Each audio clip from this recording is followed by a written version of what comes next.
Merhabalar. Merhabalar arkadaşlar. Biz karavan aldık arkadaşlar ve ya çoğunuz bizi karavanla tanıdı muhtemelen. Birkaç defa biliyorsunuz değiştirdik karavanımızı. İçini çok defa değiştirdik ve 8 senenin sonunda en çok istediğimiz karavana ulaştık diyebiliriz. Evet, bu karavana ulaşırken de başlıktan anladınız. 4x4 bir karavan aldık. Hani ilk başta bizim hayalimiz bu değildi aslında. Zaten şöyleymiş, karavancılık da şöyle bir olaymış. Yani sıfırdan girdiğin zaman içinde yaşadıkça, onunla zaman geçirdikçe yeni beklentiler, yeni hayaller oluşuyormuş meğerse. Biz biliyorsunuz ki çok eski bir Ducato ile başlamıştık karavan hayatımıza. Tasarımını falan da hatırlıyorsunuz belki ama yıllar içinde arabayı kullandıkça, geziler yaptıkça bize 4x4 bir karavanın değil mi? Evet. Daha uygun olduğunu hissettik. Çünkü yine buna da şahitsiniz. Birçok gittiğimiz yerde kaldık. Önden itişli bir araba olduğu için, önden çekişli mi deniyor, itişli mi her neyse. Yani motor gücü ön lastiklere veriyor.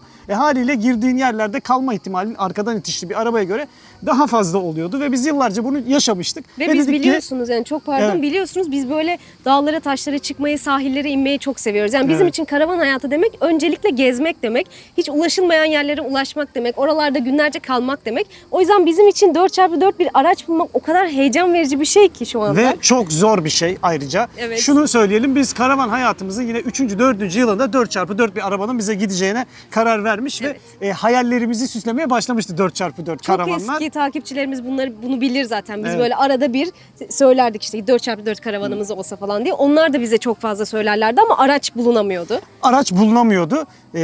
Hala bulunamıyor. Bu Evet. arada biz bu aracı çok büyük şansa bulduk. Biz bundan önceki aracımızı da yine çok büyük şansa bulmuştuk. Tam umudumuzu yitirmişken bir şekilde ya unuttuğumuz bir ilandan bize dönüş oldu. Ya Letgo'dan ya sahibinden nereden olduğunu bilmiyorum ama çok sürpriz olmuştu ve gidip almıştık. Çok da temiz çıkmıştı arabamız. Yıllarca binmiştik. Bu şimdiki arabamızda da aynı durumu yaşadık. Sadece şöyle bir farklı durum var. Bu arabada bizim bu arabanın içi yapılı arkadaşlar. Evet, karavan olarak aldık yani.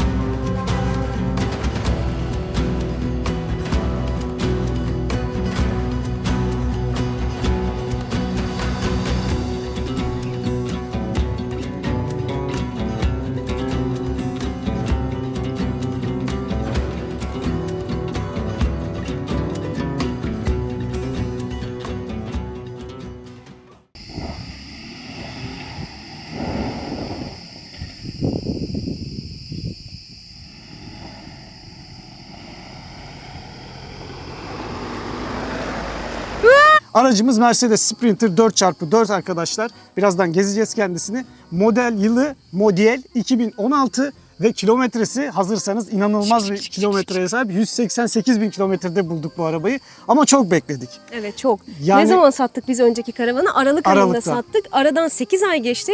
O 8 ay içerisinde hep 4x4 istedik ama bulamadık. En son işte başka arabalara döndük Ford falan bakmaya başlamıştık. Bakmaya başladık ama yani bir tarafımız ben Cihan'a hep şey diyordum. Cihan çok kafasına takmaya başlamıştı. Artık karavan alıp yapmamız Saçları lazım beyazladı benim. diye. Ben de ona diyordum ki ya biraz bekle. Bizi bulacak belli ki. İyi bir şey karşımıza çıkacak. O yüzden mutlaka böyle birazcık tökezliyoruz şu anda. Gerçekten de öyle oldu. Çok büyük bir şans oldu. İlan sahibinden konulduktan bir gün sonra biz görüp hemen alıyoruz dedik.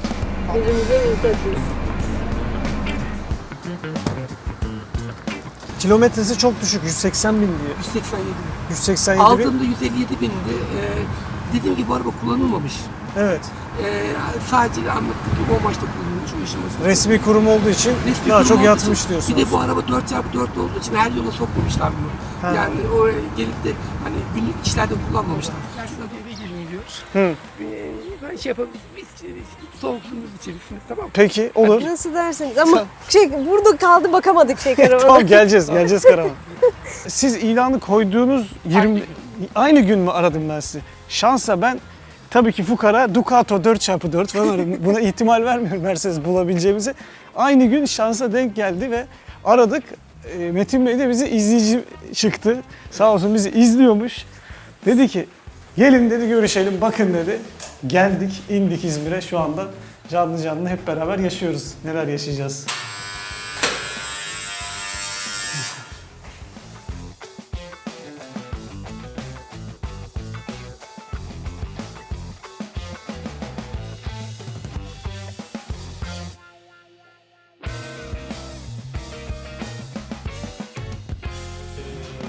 Kaportamız bu şekilde. Şaselerde, bodielerde, tavan saçında vesaire herhangi bir problem de gözükmüyor araçta. Ebru'nun yüzü gülüyor. Ebru memnun şu anda. Çok yorgunum.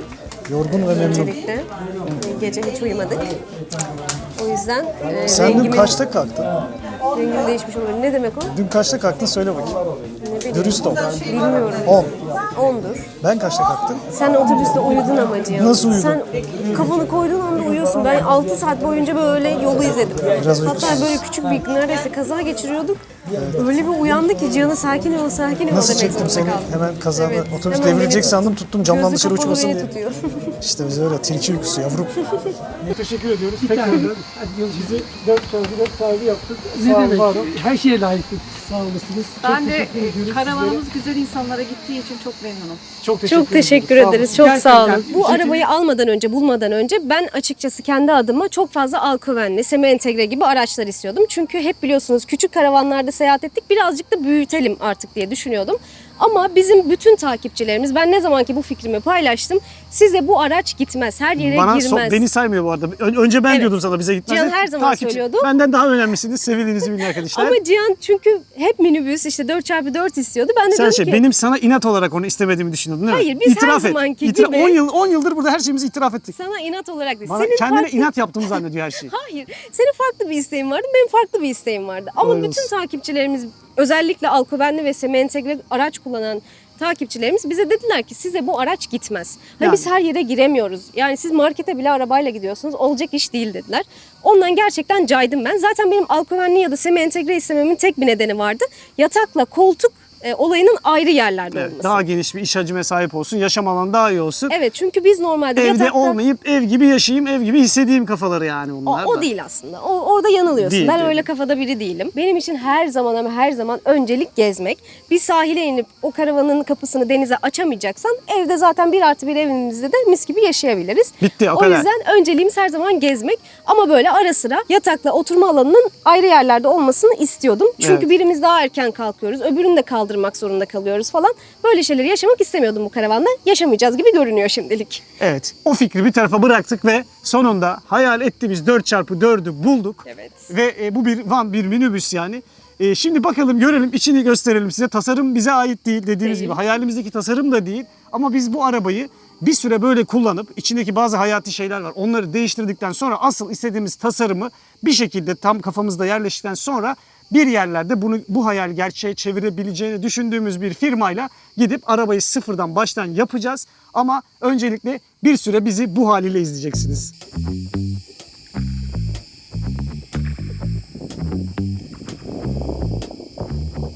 Arabamızın dışını gördüler değil mi şimdi? Tabii dışını gördüler, Nasıl, izlediler. beğendiniz mi? Bir hayırlı olsun alırız, bir maşallah alırız. Çünkü kendisi gördüğünüz üzere Biz hasta olduk. at gibi. Fotoğraflardan gördüğümüzde normal minibüs sandık. Evet. Bir gördük, aklımız çıktı. Yani bu kadar büyük, böyle diri. Oy, bir tane birisi geldi ya. Hoş Merhaba, geldin. merhaba, Onlar merhaba, biliyorsun merhaba. ki önce her zaman bana gelir canım. Evet, Merhaba. ona bir su vermek lazım. Merhaba, dur sana bir su verelim güzelim benim. Gel, susamışsındır. Koş, gel. koş, koş, koş. Aferin. Evet, ilk sevabı kazandık arabayı aldıktan sonra. Hadi bakalım. Tring sesi gelsin.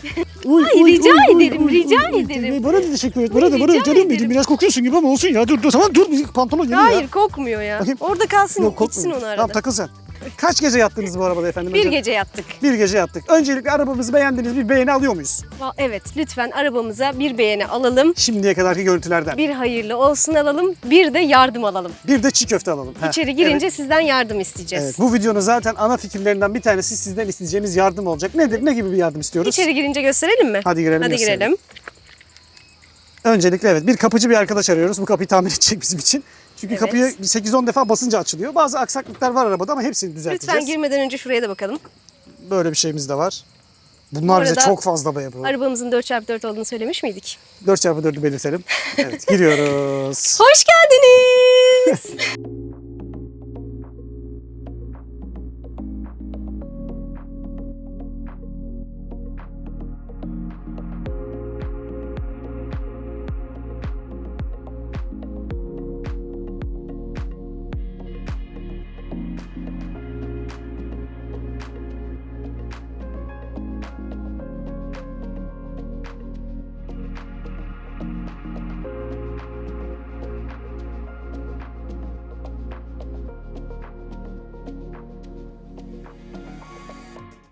Ebru'm çok sevmedi arabayı. Yani sevdi de hani Bir benim dakika, kadar. önce şunu söyleyelim. Ha, söyle.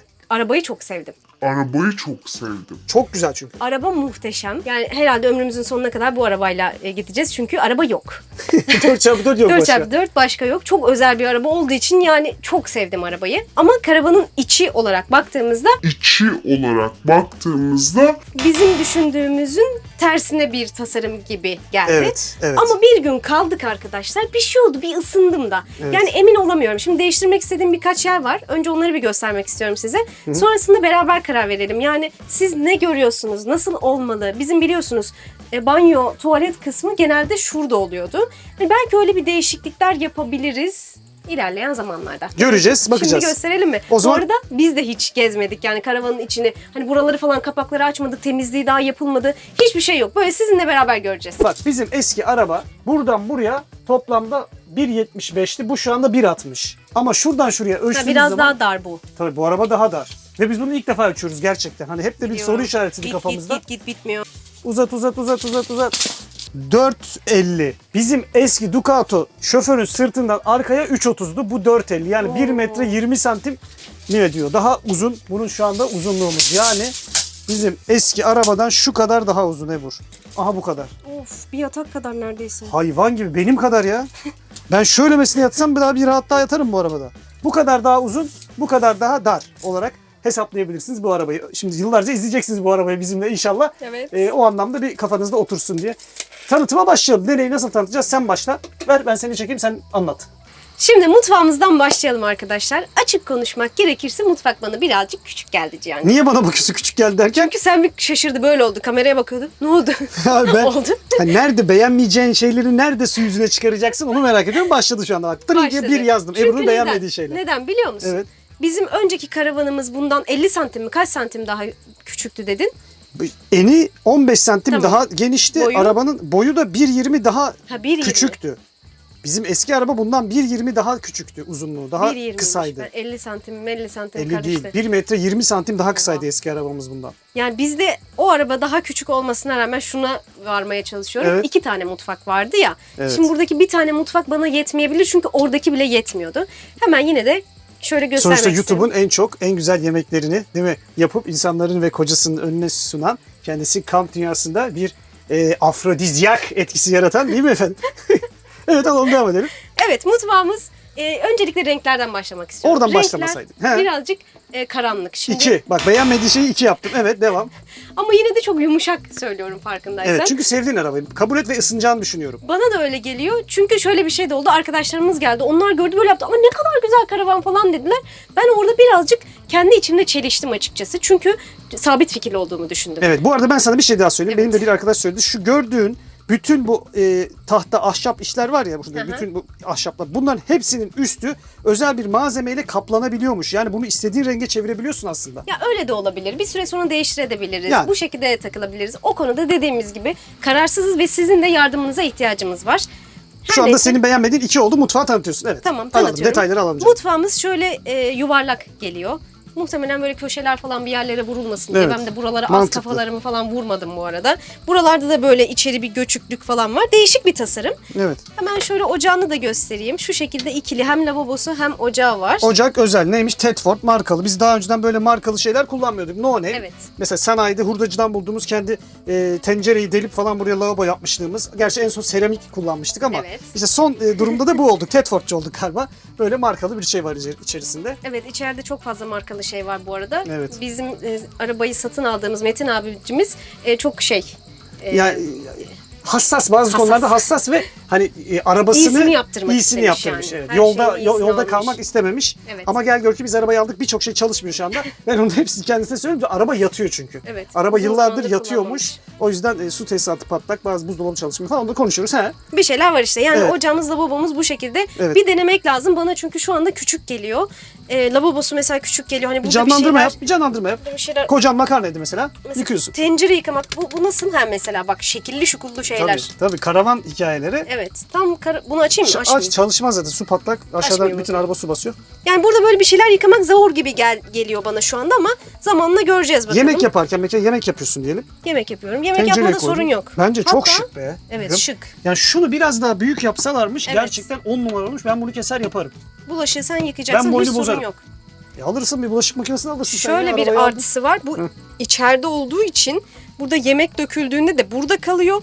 Lavaboda bir şey yıkıyorsun mesela su yine burada kalıyor. Yani bu tahtaya ulaşmıyor. Bu Evet artı temizliği aslında. kolay ve döküldüğünde aynen. Yani bu şekilde Zayiat böyle yaratmıyor. artıları var. Şu şekilde de kapatıyorsunuz. Evet ocağınızı gördük, lavabonuzu gördük. Başka mutfakla ilgili. Gayet güzel. Hemen yukarıdaki dolaplarımızı açalım. Bunlar hep Şöyle. kaliteli malzemelerden yapılmış. Şöyle detaylarını da göstermek gerekirse bak. Bu bir kumaş ürünü bir şey yani. Tekstil ürünü. Tahtanın üstünü kaplamışlar. Şunlar Bulum kaliteli kilit markasıdır. Böyle bak üst yazmış. O kadar temiz ki araba çok kullanılmamış da Evet, farkında mısın? kullanılmamış. Zaten yaptırmış bir 2 sene takılmış ve araba yatıyormuş. Şu şekilde kilitleri de var. Böyle O kapatıyorsunuz. bazı çalışma yerlerimiz var. Evet. Çalışmamasının nedeni kullanılmamasından Evet. kaynaklı gibi Bunları geliyor bir bana. ağlayacağım ben var ya üf. Bakın ışığı da burada mesela. Bu da çok Bak. güzel. Hmm. Şu şekilde Evet. ışığı.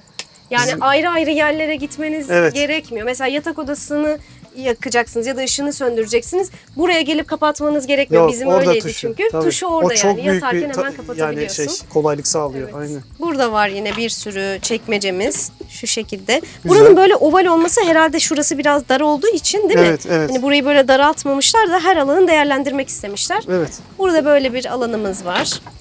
Bunların bazılarını bu arada yeni açıyorum. Ben hiç bakmadım. Temizliği falan yapılmadı bile. Şuraları mesela hiç açmadım daha. Aç bakalım Bunlara oralarda. bakmadım hiç. Aç görelim hep beraber. Yani buralara mesela Güzel. kışın ayakkabılar konulabilir. ha. Küçük Biz hep küçük. sorun yaşıyoruz onunla ilgili. Bu şekilde Çok her iyi. alanı değerlendirmişler. Evet. Şurayı çok da güzel. açalım. Oraya da Nereyi? bakalım. Bak orada da büyük bir alan Ha, var. burada Evet. da böyle bir şey var. Oo, Burada malzemeler var bir de. çok doldurduk. güzel ya. Lavabo altısı. Şurayı da son açarsan ben orayı görmedim galiba en alt. Burada sizinle birçok şey beraber görüyor olacağız zaten. Evet. Bu da Çok bu güzel. şekilde. Harika. Evet çok güzel. Temizliğini yaparız. Birkaç tane değişiklik yapacağız. Zaten onları birlikte yaparız. Sonra da bakarız. Peki ne olacak. bizim mutfakla ilgili şu anda karar verdiğimiz büyük bir değişiklik var mı mesela? Yok. Yok değil mi? Mutfakla Ben ilgili biliyorum yok. şuraya belki bir şey yaparsın sen böyle birkaç tane daha Ha, birkaç raf tane. gibi. Belki çerçeve, merçeve. O süslemeleri, temizliği falan onları yapacağız. Şimdi değiştirmek istediğimiz yeri göstereyim mi yoksa sen mi bir şeyler Göster. anlatmak Sen göster istersin? hadi göster. Değiştirmek istediğim yer burası arkadaşlar. Ebru'nun sevmediği 3. nokta. Evet, Tırın bunları üç şöyle etti. toparlayalım biraz. Evet. Ben de şöyle bir adım attım gerisiye. Nedir? Neyini Şimdi, sevmedin? Arkadaşlar bizim bu arabamız 5 koltuklu görünüyor. Evet. Neydi? Ruhsatta. Ruhsatta 5 koltuk olarak geçiyor bu araç. Evet. Biz bunun eksperini de yaptırdık bu arada. İzmir'de arabayı aldık. Gittik güzel bir ekspere soktuk. Şu anda da 187.809 kilometrede. Önümüzdeki yıl 6. ayda tekrar muayenesi var aracın. Şöyle bir şansımız da oldu bizim bu arada. Biz panel van hiçbir zaman istemiyorduk. Yine hep minibüs istiyorduk. Önceki 2 karavanımız da minibüstü. Çünkü panel vanlar biliyorsunuz çok fazla yük taşıdığı için biz öyle araçlar istemiyorduk. Galiba bu araçta minibüs tarzında bir arabaydı diye düşünüyoruz. Yani evet öyle düşünüyoruz. Çok da kurcalamıyoruz ya. Arabanın gidişi midişi akıyor arkadaşlar. Evet. Yani gerçekten. Neyse değiştirmek istediğim yeri arabadan bir Evet. türlü kopamıyoruz ki karavan Kopamazsın. kısmına geçelim yani. Çünkü biraz önce arazide bir hareket yaptım. Yani onu normal araba o kadar olduğu yerde o yokuşta kalkıp inemez. İnanılmaz keyifli. Neyse. Cihan Neyse. her gördüğünde şimdi mesela bu tarafa dönüyoruz bir şey yapıyoruz şöyle arkasını dönüyor. Ya bu nasıl bir karavan ya diyor sürekli.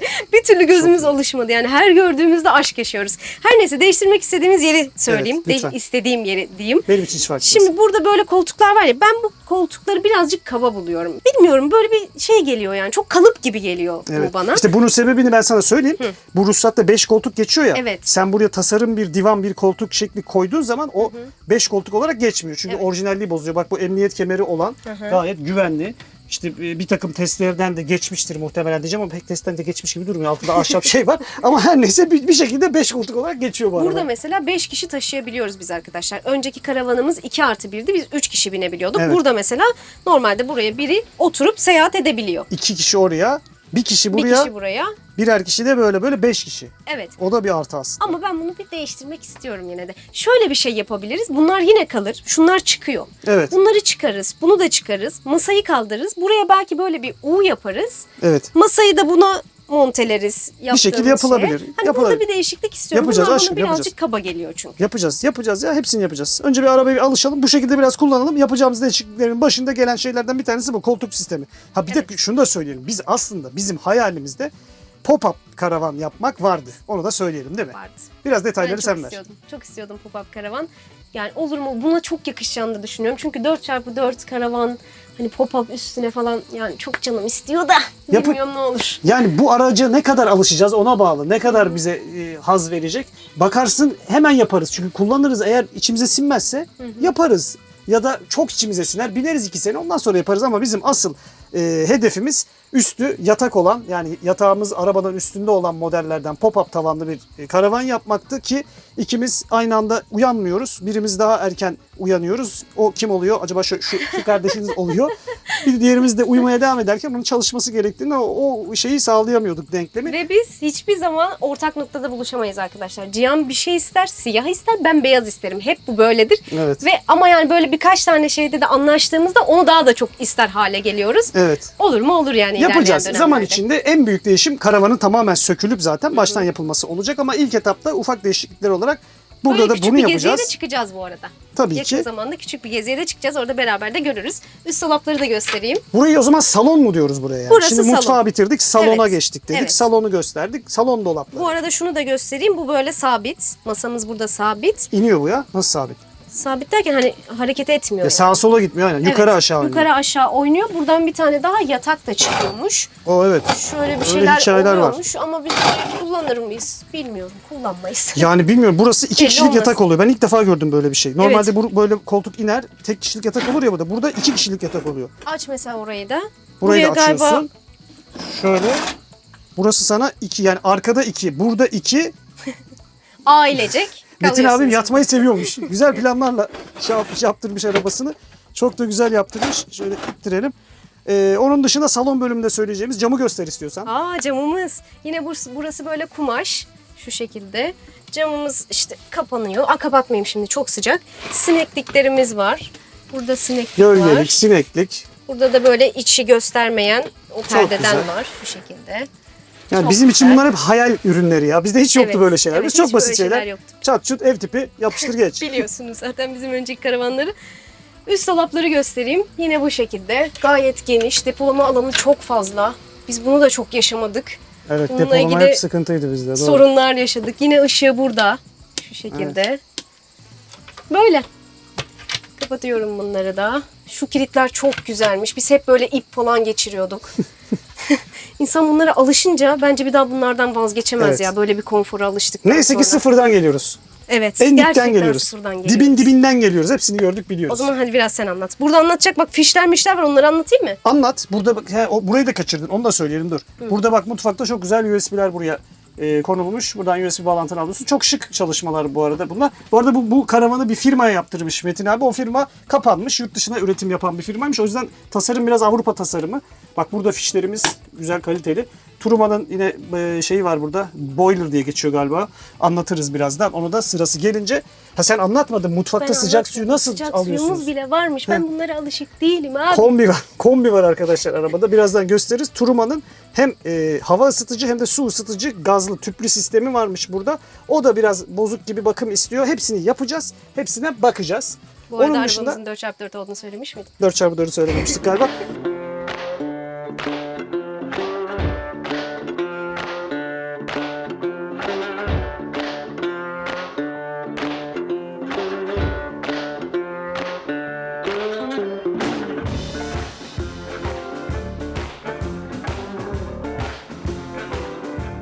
Arabanın kalbi burada diyebiliriz herhalde. Senin için arabanın kalbi neresidir aşkım? Tuvalet banyo.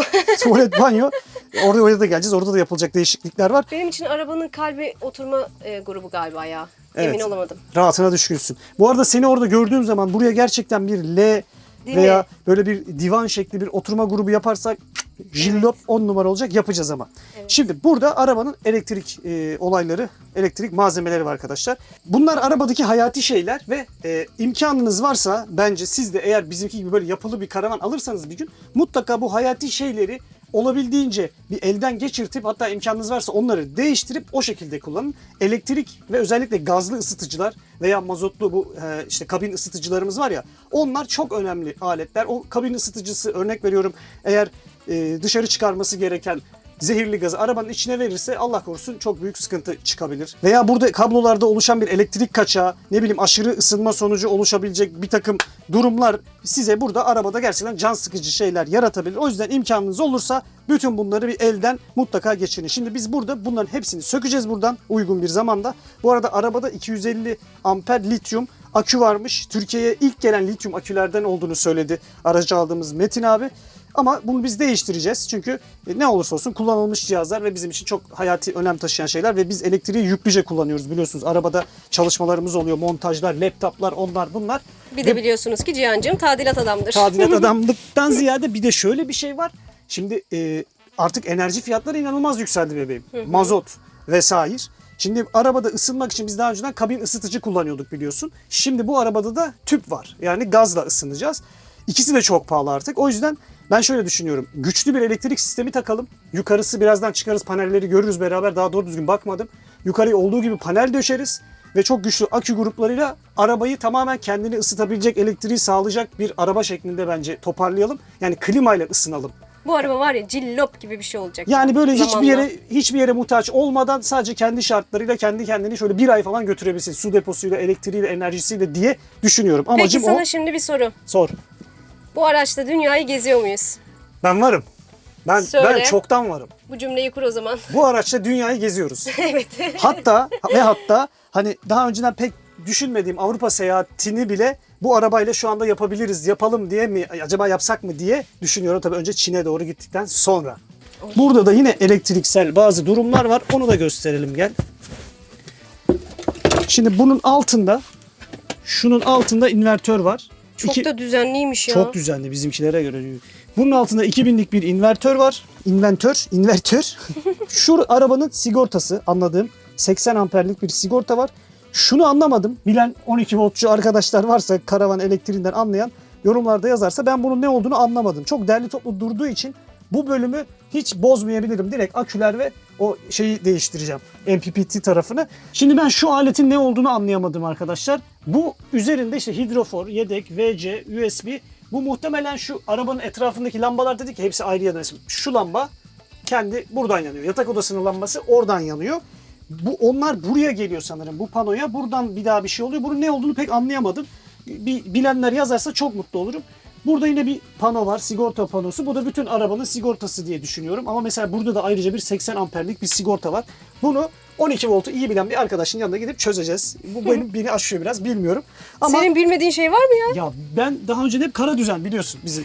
Ve her türlü şeyi de çalıştırıyorduk ama insanlar böyle güzel tasarımlarla güzel şeyler yapıyorlar. Ben de bunları bilmiyorum. Onun dışında arabanın 220'si buradan açılıyor arkadaşlar. Şu tuşa buradan basınca invertör aktif hale geliyor ve prizlere elektrik gidiyor. Şu anda kapalı.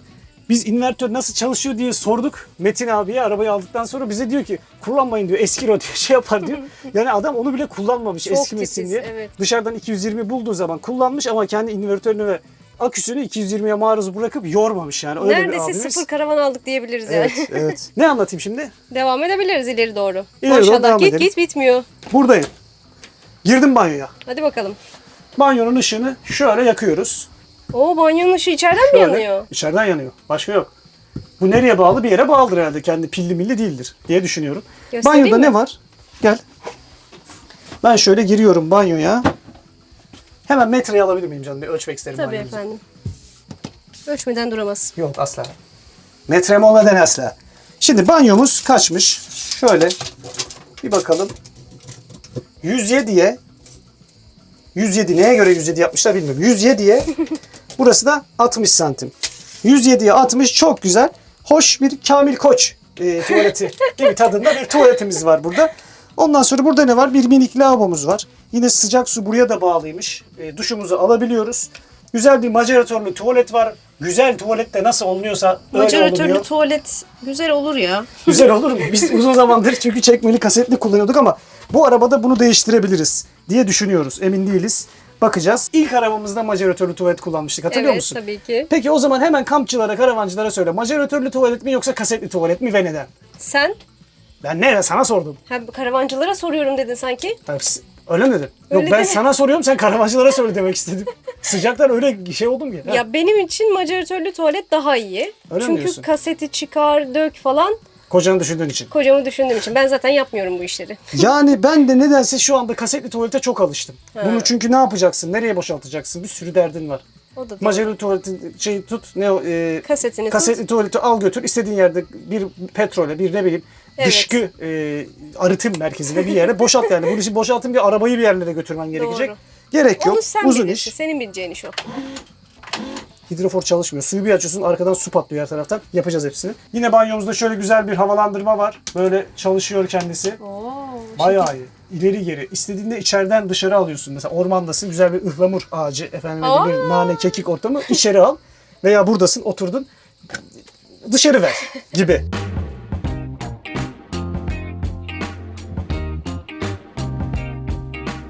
Evet, buzdolabımıza geçiyoruz. Burada Berhemi marka bir buzdolabı var. Buzdolabını İzmir'den alıp getirdiğimizde çalışıyordu ancak aradan bir hafta geçti. Şu anda çalışmıyor. Kırmızı bir şurada ışığı yanıyor. Niye yanıyor anlamadım. Bak yandı. Normalde böyle bir ışık yanmıyordu. Hepsine bakacağız. Hepsini yerinden söküp bir kontrol edeceğiz. Aa buzluğu varmış. Tabii canım, buzlu da var. Her şey var. Çok da güzel çalışıyordu. Ne oldu bir anda anlamadım ya. Güzelmiş ya dolap. Uzun ince bir yolda. Güzel, 150 litrelik bir dolap. Evet. Şöyle. Ben de bulunma alanlarına bakmak isterim. Bunların hiçbirine bakmadık daha. Evet. O Böyle bayağı kocaman. geniş Cihan. Buraya Yani her işte. şeyi koyarsın. Evet. Ya arabanın biraz basık gibi hissettirmesinin sebebi içeride çok fazla depolama alanı oluşuyor aslında. Doğru. Bakın burada da bir dolap karşılıyor hemen bizi. Of. Bizim evde yok bu dolap. Bütün eşyalar sığar Evet, buraya. böyle bir dolap yok ya. Şuna bak kaç katlı. Bayağı Evet. güzelmiş. Aşağıda da bak şey var işte. Turmanın hava çıkışı, sıcak Bunlar hava mı? çıkışları. Evet. Ha, ısıtma buradan oluyor. Oradan olacak evet. Bu ne? Burada da bir şey var. Hiç Aç orayı da. bitmiyor ya. Orada da güzel da böyle bir çekmece. çekmece Çoraplık, var. donluk. Güzel. Ha, güzel bir temizlik yapalım. Geç bakalım yatağa da Şöyle, bakalım ben. Yatağı göstermeden önce burada bir aynamız var. Daha önce hiç boydan aynamız olmamıştı. Ben hep arabanın dışına geçip başka aynalara falan böyle bakardım. Başkasının Güzel aynasısın. oldu böyle. Güzel oldu güzel. Buradan bagaja ulaşabiliyoruz. Bence Evet. bu da çok büyük bir artı. Çünkü kışa kadar bilmiyorum böyle bu tasarımla mı kalırız ama O tuşların bazıları tam çalışmıyor ya. Evet. Onları bakacağız, yapacağız hepsini. yatak odamıza hoş geldiniz. Hoş bulduk canım. Öncelikle araba şöyle bir 10'ar santim genişletilmiş yatak bölgesinden. Bunları yurt dışından özel getirtmiş. Metin abimiz taktırmış. Çok da güzel olmuş. Buradaki camları bir göster istiyorsan. Onlar da yine bak böyle güzel şık camlar markalı. Ne o? Turuma mı yazıyor? Ne yazıyor orada? Nerede yazıyor? Bak bir şey yazıyor. Berhami. Berhemi. Ha, yine o markalı şeyler. Biz böyle markaları hiç kullanmamıştık. Bu arabada kavuştuk onlara sonunda. Bunun yapılma nedeni şey değil mi? Şimdi normalde burada bitiyor araba Evet. ve yatay bir şekilde sığamıyorsun buna. Evet. Bu şekilde yatamıyorsun. Böyle yapman lazım yatağa. Ona da yer yok. O yüzden bunları böyle çıkartıyorlar ki boyun yetsin diye. Evet. Benim her türlü yettiği için böyle telaşlarım yok benim. Oo kapı açık ve ben çok sınırda yaşamışım Cihan. Ve araba çok yüksek. Yüksekliğini ölçmedik bu arada. Aman. Kimse görmedi. Açtık. Oradan oraya 1.95 geldi şu anda. Şöyle bakalım. Evet. Şöyle. 1.40. Burası da 1.40. Yatağın eni de 1.40. O da çok ideal. Minderlerimiz de şu şekilde. Şöyle bayağı kalın. Bu kaç Evet. santimdir? 10 santim mi? 10-12 var. Bu da 7. 8 santim. 7-8. Ama ağır minderler. Güzel Evet, kaliteli minderler. Ağır, güzel. Üst Şunlar dolaplar nereye? var Bunlar bolca. buraya mı acaba? Olabilir. Gece Buraya mı konuyor? ayağına soğuk gelmesin diye. Olabilir. Üst dolaplarımız bolca var. Bu kadar eşyayı nereye koyacağız, ne yapacağız bilmiyorum. Çarşaf almıştık, bir gün kaldık. Ya birini Böyle. kapatmadan birini açamıyorsun. Ha. Onları öğren. Ama Kapatıyorsun. güzel değerlendirilmiş ya. Tabii canım tabii. Evet, biz normalde böyle üst dolapları çok fazla kullanmıyorduk. Boğuyor diye. Ama buna alışırsak kesin diğer tasarımda da bol dolabı isteyebiliriz. Çünkü depolama alanı çok önemli. Bakacağız. Çok ömelli. Burada da böyle birkaç eşyamız var. Güzel. Burası da dolaplarla dolu. Yukarıda yine güzel markalı bir camımız var. O da böyle açılıyor, kapanıyor. Güneşlik, gölgelik bir dünya bir hallere giriyor. Tepeden açılıyor. Açık zaten şu anda.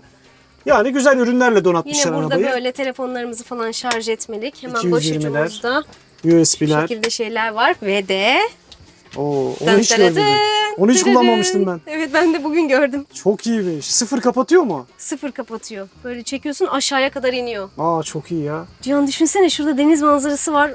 Püfür püfür yatarsın. Şimdi biz normalde eski karavanlarımızda hep şu şekilde tasarlamıştık ya. Her şey iç içe. Yani birlikte böyle.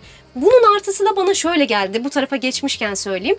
Yatak ayrı, banyo ayrı, oturma ayrı, mutfak ayrı gibi hissettirdi. Çünkü şurayı mesela kapat. Tamam mı? Güle güle. Aa kapat. Tabii. Anladın mı? Hani Tabii burası arabayı yatak soğutmak, odası yani. soğutmak, ısıtmak bak o anlamda çok rahat olacak. Mesela şimdi buna klima takacağız. Bir şekilde o klimanın soğuğunu sadece buraya verecek şekilde ayarla. Burayı bir perdeyle veya o kapağı biraz daha neyse perdeyle kapatılır. Kapat, sadece o kabin, arka yatak kabini, yatak bölümü kısmını soğut. Çok daha kolay soğutabileceksin ama bütün arabayı soğutamayacaksın gibi. Evet, yani bilmiyoruz, kafamız karıştı açıkçası. Hem o tasarıma çok alışkınız çünkü çok ferah, rahattık. Ama hani bunun da böyle olumlu taraflarını düşündüğümüzde yok değil. Kafamız karışık, anlayacağınız. Evet, kullanarak öğreneceğiz. Yardımımıza da ihtiyacımız var. Siz de şahit olacaksınız. Önerilerinizi açığız. Evet. Ne kadar yüksek bir yatak, benim boyum kadar yahu. Gel bir arabanın dışına da bakalım. Arabamızın 4x4 olduğunu söylemiş miydik? Yok, onu bir sonraki videoya saklıyoruz. 8 bölüm çıkaracağız bu araba yapımından, orada çıkaracağız Sergil'cim. Burayı göstermeyecek misin? Neymiş Dışını o? mı? Dışını, Allah, hep düşüyorum. dışını göstermek istiyorsun değil mi? Yok be, panelleri Burayı. merak ediyorum o yüzden. Gösterelim. Burada ne var arkadaşlar? Burada şöyle 2 tane koltuğumuz var güzel.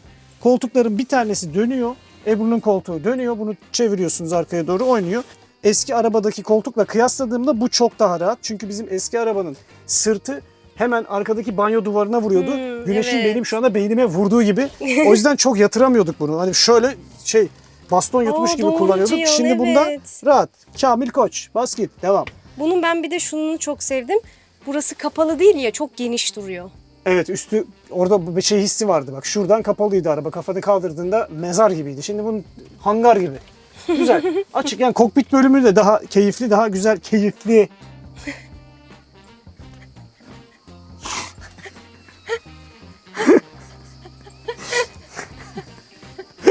Ya çok sıcak ya.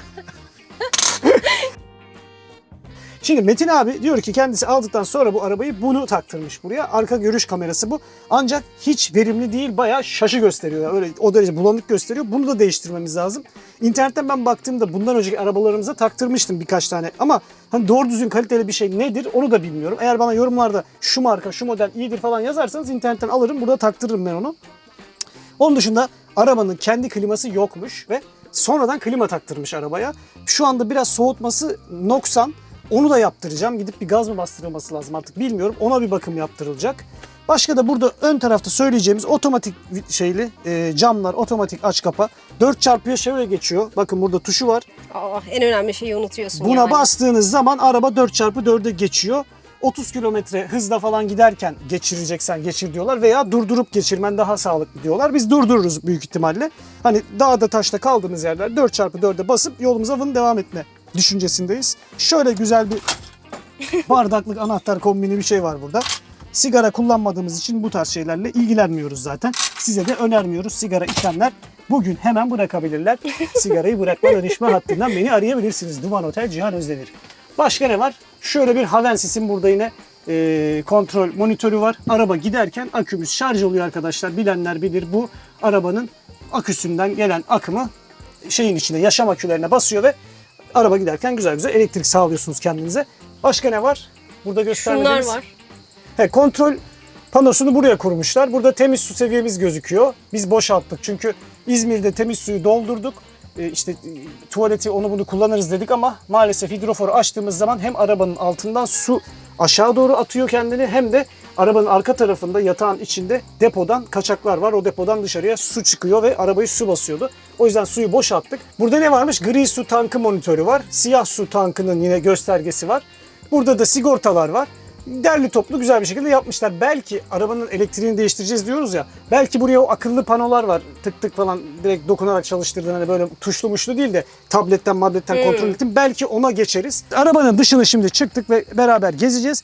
Biz gerçekten arabanın dışında ne var ne yok inanın o kadar detaylı araştırmadık. Bu arada şöyle bir şey var. Biz arabayı alırken gittik, arabayı gördük. arabayı ekspere soktuk. Motor kısmı bizim için önemliydi. Çünkü Evet. biz her şeyi göze almıştık. Arabanın değil mi? Arkasıyla ilgili biz tamamen değiştiririz zaten. Alır hiç kullanmayız diye o kafadaydık. Arabaydı bizim için önemli olan. Hiçbir şeye bakmamıştık. Şimdi beraber bakıyoruz gerçekten bak. Şu anda bu buzdolabının hava çıkışı muhtemelen. Evet. Birazcık oynuyor yerinden. Bunlara bakım yapılacak. Hatta söküp bakacağım içinde ne var diye meraktan. Burada da kombimizin çıkışı var arkadaşlar. Daha önceden de söylediğimiz gibi biz şu anda sobalı evden kombili doğalgazlı eve geçtik diye kendimizi burada şey yapıyoruz. Bizim kombi suyu ve havayı tüple ısıtıyor. Yani tüpü yakarak o şekilde bir ısıtma sağlıyor. Buradan da bozuk kirli gazı dışarı atıyor. Bu bir nevi baca yani. Arabada ne var? Şey var. Çamur lastiği diyebiliriz bunlara. Bunlar çamur lastiği ve inanılmaz ses yapıyorlar. İzmir'den buraya gelene kadar çok güzel kafamız ütülendi bizim ama işte bununla da biraz önce de o gördüğünüz görüntülerde o toprakta da hayvan gibi yeri tutuyor ve arabayı çekiyor. Normalde başka lastik olsa mesela bebeğim biz orada patiye düşerdik. O yokuşu o şekilde çıkamazdık. Yani avantajı var, dezavantajı var. Biz bunları kullanırız diye düşünüyoruz. Hatta belki yenileyip yine bunların yenisini kullanırız diye düşünüyoruz. Bir araba vizeye girsin, çıksın, etsin bakalım. Eğer geçerse kullanırız, geçmezse değiştiririz. Ona orada karar vereceğiz. Tenteyi hiç açmadık. Evet, hiç açmadık. Açalım mı? Bir deneyelim mi? Sen bilirsin. Hadi görelim çalışıyor mu, çalışmıyor mu? Nerede ki onun Burada. cıpçıkları?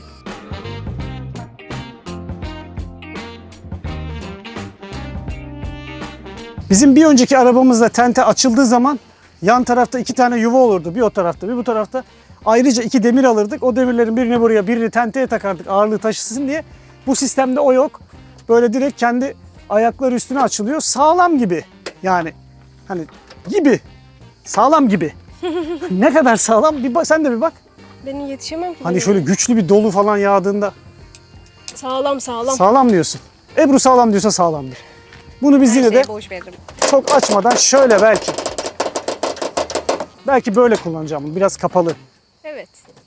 Yani her an bırakabilir gibi kendini ama sorun yok. Biz zaten bunu çok kullanıyoruz. Oh! O kadar spor boşa değil. Sevdalar boşuna aley. Yapabilir. Arabamızın bagajı da gayet derli toplu tasarlanmış ve yapılmış arkadaşlar. Yani bizim eski arabaları düşündüğümüzde yine bizim arabalar çarşamba pazarıysa bu araç içinde Etiler'de bir AVM diyebilir miyiz? Şimdi Buradan da mı ışık yanıyor Cihan? buradan da var ışığı. Ne diyorsun ya? Çok güzel, çok orijinal hareketler. Çok ince düşünülmüş şeyler bunlar. Arabanın şurada temiz su deposu var. Ben onu açıp bakmıştım. Bu arada şöyle bir durum da var. Bak bebeğim, bu böyle katlanıyor. Evet. Tamam mı? Hatta şuraya katlayayım bak. Bu böyle katlanıp şu kalkıyor. He. Buraya ayrıca istediğin zaman bir şeyler alıp götürebilirsin, atabilirsin. Çok iyiymiş. Dikine veya yatay olarak yüksek büyük olayları burada kullanabiliriz. Bunun böyle bir avantajı var. Bunlar sökülecek. Temiz su deposunda bir takım işlerimiz olacak. Patlak dediğim gibi çok fazla boru var. Onları tamir edeceğiz. Şimdi burada bizim eşyalar var. Açıp kapayamayacağım buraya ama bak şurada güzel dolaplar var. Bak mesela burada tüpümüz var. Bunun yan tarafında kombi var. Buralar yine boş Orada alanlar. Temiz su falan mı? Temiz su gözükmüyor. Bak şöyle gel ya. aradan bak. Çok dar. Hani pisliği kapatmak için yapmışlar bu ahşap işleri. Güzel olmuş ama. Belki biz bunları tamamen sökeriz. Hiç belli olmaz. Çarşamba pazarına dönüş hesabı. Burayı kapatalım, bir çatıya çıkalım. Çatıya mı çıkalım? Bir bakalım çatıya da. Vay Teras be. gibi bir şey var çatıda. Hop aldık. Merdiven de güzel. Bu arabaya da çık çık bitmez. Hadi ilk kim çıkıyor? Örümcek nasıl sineği öldürür ya? Örümcek sineği öldürmüş, gömmeye götürüyor bir de utanmadan. Evet çıkalım. Biz konumuza dönelim. İlk ben çıkıyorum o zaman. Hadi. Düşersen ben düş. Oo, bayağı teraslı. Nasıl, oturmalı teras mı? Oturmalı terasa döndürülebilir. Nasıl esiyor? Ben nasıl Oo, geleceğim? güzel ya.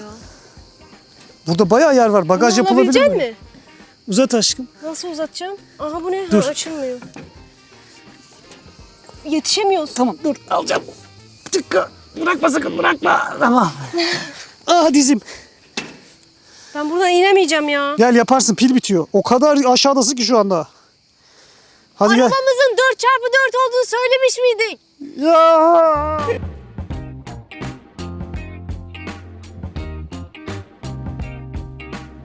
Nerede birleşiyor? Oo, her şey çok kolay. Her şey çok kolay. Arabamızda 195x2 güneş paneli var arkadaşlar. Monokristal güneş paneli. Bunları biz çoğaltacağız. Muhtemelen buraya 1-2 tane daha atacağız. Aküleri de çoğaltıp arabayı kendi kendine yetebilir bir cabbar haline getireceğiz. Planımız bu elektrikle ilgili. Bura bayağı böyle saç gibi bir şey. Evet, buraya balkon yapmış. Teras ya işte. Çık arabanın üstüne, sandalyeni koy şöyle otur. Çok iyi değil mi? Çok iyi. O zaman buradan bitirelim videomuzu. Hadi bitirelim. Güneş de çok güzel ha. Evet, videomuzun sonuna geldik arkadaşlar. Geldik evet. Arabamızı biz arabanın kendisini çok beğendik. Zaten yani bu birçok insanın hayallerini süsleyen bir araçtır diye düşünüyoruz. Allah inşallah hepinize İnşallah. bundan çok daha güzelini isteyenlere inşallah İnşallah. versin diyelim. Amin. Biz çok bekledik. Çok çalıştık bu araba için. Ama sonunda arabamızı bulduk. Şansa bulduk bence. Yani öyle Bence de arayıp da bulunabilecek bir şey değil. Yani. Aradık, çok aradık, bulamadık zaten. Yok. Son gün şansa bulduk. Şansa bulduk. Arabanın içi bizim için çok önemli değil. Arabanın eksikleri var. Tasarımı bize uygun değil. Ama bunların Her şey değişir. hepsini değiştireceğiz zaten. Planımız bu. İlk başta biraz şans vereceğiz bu tasarıma. Benim söyleyeceklerim bu kadar. Benim de öyle. Çok teşekkür ederiz bizimle olduğunuz için. Ya bugün bu aracı sizinle paylaşmak için o kadar heyecanlıydık ki yani alırken bile bu kadar heyecanlı olmayabiliriz. Evet. O yüzden iyi ki varsınız, iyi ki bizimlesiniz. Umarız olmaya devam edersiniz. Sizi çok seviyoruz. Haftaya görüşürüz. Güzel olun, bir var olun. geziye çıkacağız bu arada. Evet. Kırıkkale bizi beklesin. Evet, görüşürüz. Kırıkkale'deyiz değil mi? Kırıkkaleliler, Ankaralılar bizi beklesin. Geliyoruz. Geliyoruz. Hazır olun. Hoşçakalın. Bay bay. Aracın sol tarafında da şöyle bir dış duşumuz var. Sıcak soğuk hattı olan üzerinde. Bunu yerine koyalım. Onun dışında yine burada su doldurma deposuna ulaşacağımız kilit var. Dışında da başka bir şey yok. Ha, şurada da elektrik girişi var. Burada da dışarıdan 220 almak istediğimizde takacağımız fişin yuvası var. Bu şekilde onu da böyle kullanıyoruz. Arabamızın 4x4 olduğunu söylemiş miydik?